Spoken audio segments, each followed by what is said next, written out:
They're the ones who are called when we or someone we love is in an accident or in a medical crisis. And tonight, the people who work for an ambulance company in Central Maine are the ones asking for help. Good evening, everyone. I'm Amanda Hill. And I'm Rob Caldwell, in for Brian Iacono. For several months now, workers at United Ambulance Service in Lewiston have expressed concerns about their working conditions. It comes in the middle of contract talks that the employees say are going nowhere. News Center Maine's Caroline LaCour was in Lewiston to hear from them and the company. Caroline?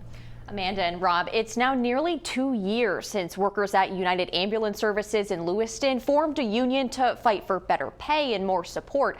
Now, after months of negotiations, they say they're still at square one with the company. This industry has predominantly been non-union, predominantly been a stopping ground to move on to something else. It's no longer that. Massachusetts resident Thomas Maury of the Teamsters Joint Council 10 has helped a handful of union ambulance workers at the negotiation table over the years. Joint Council 10 represents all of New England, and when we have a fight in New England, we all come together. Now he makes the trip to Maine as union workers push United Ambulance for a labor contract. We're all looking for the company to do some good faith negotiations so we can get all this behind us and focus on what the job we do is. News Center Maine spoke with workers earlier this year. They told us they're simply stretched too thin.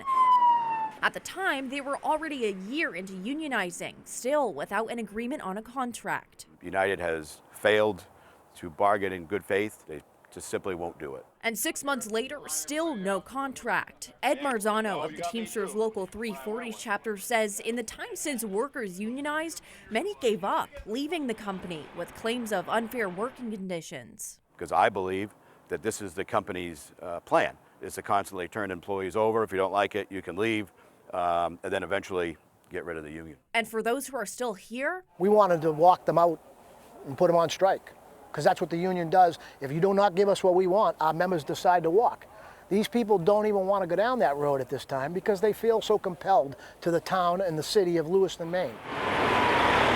So others across New England states are rallying for them. I'm going to tell you, we have a secret formula in New England. It's called unity. And that's what gets it done. Union reps say they hope to create some momentum for an agreement, as workers say they deserve the same respect they show their patients. I would say to the people in Lewiston, Maine, do me a favor. Do what's right by these workers, because they're going to do what's right by you. Now, I also reached out to the executive director, Paul Goslin of United Ambulance, to discuss the negotiations and today's strike.